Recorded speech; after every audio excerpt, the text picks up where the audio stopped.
Aujourd'hui, nouveau format. Je te présente une erreur que je vois très souvent chez mes élèves et que je corrige en vidéo, à partir de l'exemple réel d'un élève de mes cours. Et pour cette première astuce, on va voir ensemble une erreur de dessin qui rend tout de suite l'image très débutante et bien sûr, comment la corriger.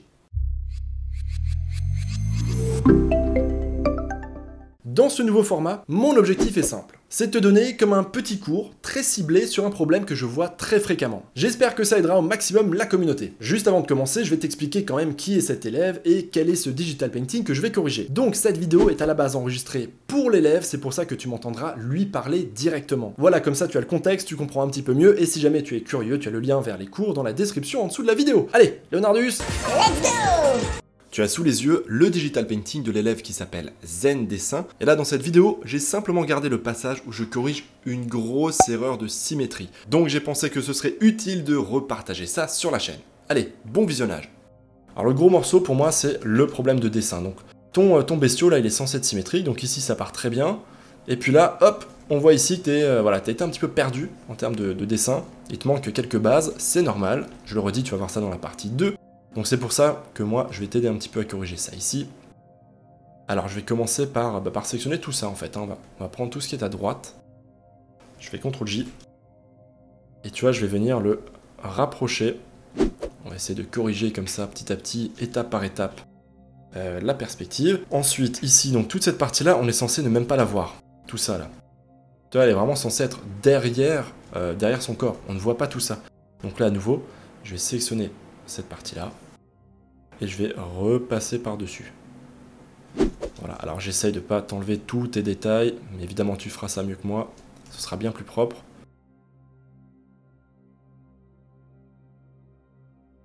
Par là, c'est pareil, tu vois, je raccourcis un petit peu tout ça. Voilà, et là tu auras ta plume que je t'ai enlevée. Bon, ça reste un peu approximatif, hein, bien sûr, là c'est pas parfait, je fais ça un peu à la va-vite. Mais c'est pour t'aider à comprendre. Donc là, je pense qu'on est déjà pas trop mal. On va encore gommer, on va gommer un petit peu cette partie-là. Ensuite, je continue. C'est toute cette partie-là. Alors là, je crois que je vais carrément te la repeindre directement dessus parce que ça va être impossible sinon en bricolant. Donc en fait, tout ça, ça devrait être placé ici. Donc vraiment, en fait, il faut s'imaginer un repère qui fait tout le centre. Et il faut s'imaginer où va passer le centre de symétrie. Donc là, pour moi, tu vois, c'est censé remonter comme ça. Et ici, tu vois, il se passe quelque chose, c'est que, en fait, hop, à partir d'ici, on ne voit plus la partie de droite. Tu vois, elle est complètement masquée de l'autre côté. Donc ça, c'était un petit peu la difficulté dans ton design. Tu vois, là, le repère de symétrie va passer par là. Et ça va se terminer. Et là, du coup, la forme, pareil, elle n'est pas tout à fait juste. Je pense que ça devrait plutôt être quelque chose comme ça. Là, je te fais la forme de ta plaque. Voilà, bon, après ça reste du rapide, c'est peut-être un peu approximatif, mais je pense que c'est déjà un peu mieux. Donc là, c'est pareil ici. Toi, tu as fait une autre erreur, c'est que ici on est au centre, et là, le centre, logiquement, quand on arrive en dessous de la tête, il est sous le menton. Tu vois, le centre, il passe là en dessous. Et toi, tu l'as fait monter sur le côté. Donc ça aussi, c'est une erreur de dessin. Tu vois, ça devrait donner quelque chose comme ça, et ça devrait en fait se terminer ici. Tu vas apprendre comment faire tout ça très bientôt, tu vas voir, ça va te changer la vie. En tout cas, c'est très bien, je vois que tu as même déjà fait un effort sur les ombres portées, c'est vraiment très très bien, je suis vraiment très fier de toi. C'est vraiment du super travail ce que tu as fait. Donc j'ai aucun doute, hein, vraiment, je te le dis là comme ça dans cette vidéo, t'es que à la fin de la partie 1, mais continue, hein, vraiment ne lâche rien, persévère. Je pense que tu as le potentiel, comme d'ailleurs énormément d'élèves, d'aller vraiment loin. Je vais faire un petit flip horizontal pour revérifier tout ça, mais ça me semble bien. Évidemment ici, on pourrait même voir, tu vois, les délimitations des plaques. Voilà, tu vois, on voit vraiment qu'elles se chevauchent, donc elles vont à chaque fois un petit peu plus loin. Tu vois, niveau forme. Celle-là, ensuite, elle va là. Celle-là, elle rejoint là en bas, etc., etc.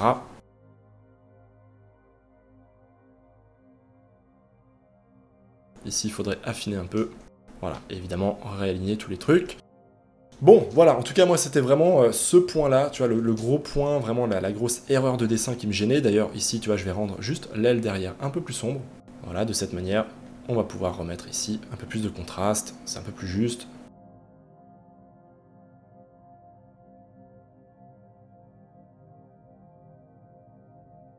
Bon, après évidemment on peut encore reparler entre autres de la texture du métal. Elle est relativement bien, je trouve que tu as fait du bon boulot dessus, vraiment. Mais on peut encore l'améliorer, cela dit, je vais pas faire ça, je vais pas t'embêter ici dans cette vidéo avec ça. Tu verras ça par la suite, bien assez vite.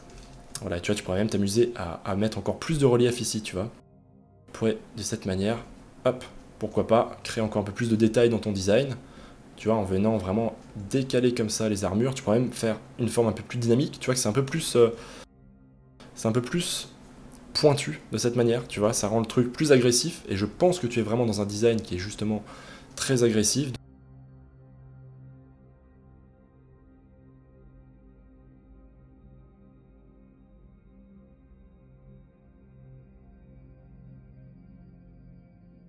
Je rajoute juste un tout petit peu de highlight sur ces parties-là.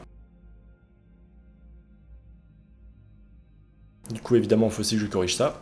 Donc la jointure ici va aller jusqu'à la pointe là.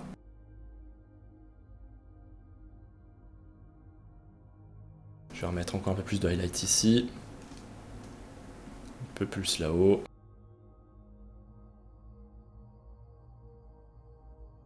Et je renforce un petit peu les ombres, puisque je suis passé par-dessus comme un gros bourrin, hein, puisque là évidemment je fais tout sur un seul calque. Voilà, donc là tu vois, on a ici la délimitation de tes plaques, donc histoire qu'on les voit mieux, pardon, je vais juste faire un petit peu plus d'ombre derrière.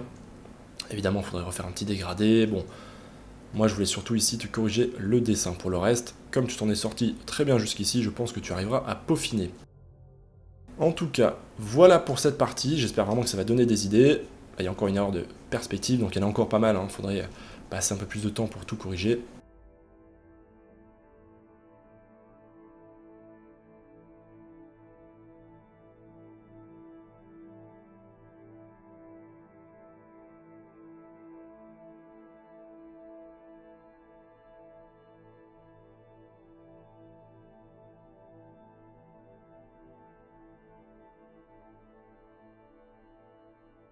Et là, tu vois, je vais reprendre du blanc pur, juste pour bien, tu vois, faire ressortir ici les arêtes, juste qu'on comprenne bien les bords de ces plaques, qui se détachent un petit peu. Et voilà.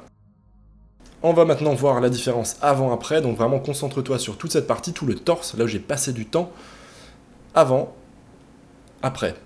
Voilà, là je pense vraiment que ça devrait te sauter aux yeux, à quel point justement le dessin était faux. Et voilà, je te remets l'image avant ma correction.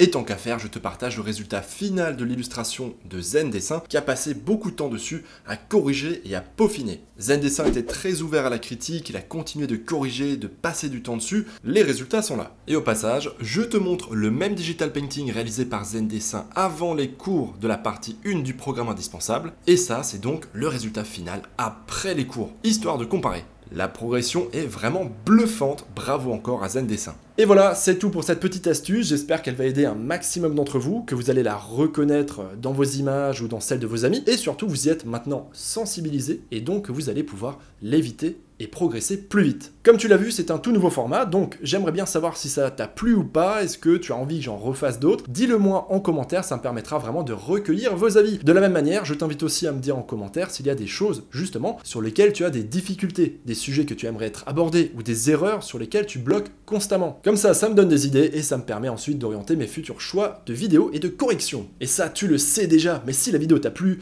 tu mets un petit pouce bleu et tu t'abonnes si ce n'est pas déjà fait. Au passage, je vais aussi les reposter en version courte sur la chaîne TikTok, tu as le lien dans la description en dessous de la vidéo. N'hésite pas à t'y abonner pour ne pas louper les suivants, et au-delà de ça, je pense que d'un point de vue pédagogique, ça peut être pas mal de regarder la version longue et ensuite de revoir plus tard la version courte pour se faire un petit rappel. Sur ce, j'attends ton avis sur cette vidéo et je te dis à très vite l'artiste. Ciao!